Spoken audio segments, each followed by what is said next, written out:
질의해 주시기 바랍니다. 네, 서울 서초울 강석훈 의원입니다. 오늘 하루 종일 국감 받으시느라고 수고 많으십니다.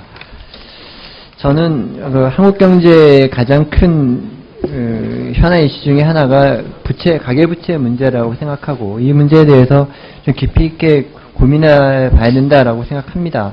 그것과 관련해서 한국의 가계부채는 부동산 관련과 굉장히 밀접하게 돼 있는데, 여기 지금 우리나라 주거 점유 형태의 장기 시계열입니다. 그래서 실은 저희 굉장히 놓고 보시면 1990년대가 우리나라가 자가 보유 비율이 한 50% 정도 됐고 전세가 27.8%였습니다. 근데 이게 가장 최근 데이터를 놓고 보면 자가가 한 54% 정도 늘었고 전세가 21.8%라서 6%포인트 정도 줄었습니다. 결국 향후 우리나라 주거 형태는 전 세계에도 어디도 없는 이 전세제도, 이 빨간색으로 보이는 이 부분을, 여기에 있는 분들을 이 위로 월세 형태로 보낼 거냐 아니면 밑에 자가 형태로 보낼 거냐, 이거에 굉장히 중요하게 달려있고, 이거의 정책적 판단이 매우 중요한 향후에 영향을 미칠 거라고 생각을 합니다.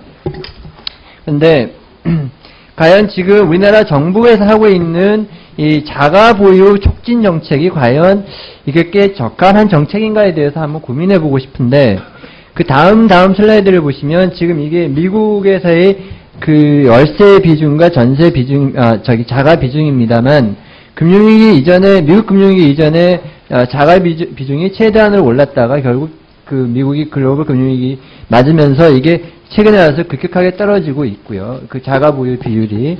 영국의 그 다음 장에서 보시는 영국의 경우에도 굉장히 비슷합니다. 그래서 이걸 역시 자가 보유 비율은 떨어져 있고 상대적으로 월세 비율이 올라가고 있는 이런 모습입니다. 근데 그 앞에 장으로 가시면, 근데 우리나라의 상황을 놓고 보면요, 위원장님, 예. 그 2010년도에서 2012년 사이에 굉장히 저는 개인적으로 중요한 변화가 보이는데, 고소득층의 경우가 자가 보유 비율이 69.5%에서 64.6%로 무려 5%포인트 가까이 떨어지고요. 실제 고소득층에서 전세자 비중이 늘어나고 있습니다. 그리고 이 상황을 놓고 봤을 때는 이미 고소득층은 집값 하락에 대한 리스크를 이미 회피해 가면서 가고 있는 거 아니냐. 그러면서 정부가 지금 하고 있는 정책이 향후에 있을 집값 하락 가능성에 대해서 집을 사는 사람에게 리스크가 많이 가게 되는 구조로 가는 거 아닌가라는 우려가 저는 있습니다. 그래서 이와 관련해서 이 금융과 관련해서 향후에 이 주택 정책이 어느 쪽으로 가야 될 것이라고 위원장님께서는 판단하십니까?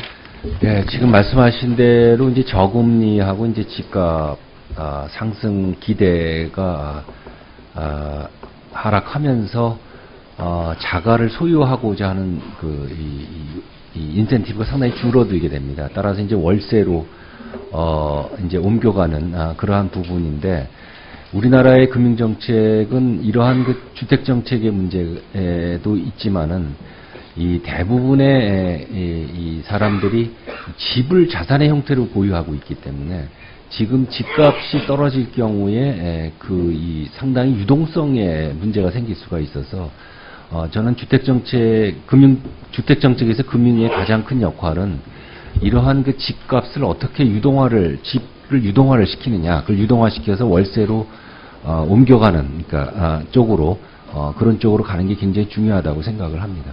그래서 정부가 지금 추진하고 있는 전세 수요의 자가로의 전환 자체가 그 큰 정책 방향에서 맞는 건지에 대해서 금융위원회 측에서 한번 검토가 필요하다고 생각하고, 그다음에 올 연말에 발표하실 금융 비전에서도 이런 유동화 관련 포함해서 이런 부분에 부동산 관련 부분에 대한 비전이 포함되어야 된다고 생각합니다. 네, 포함하실 거라고 생각하고요. 금융감독원장님께 질문드리겠습니다. 네.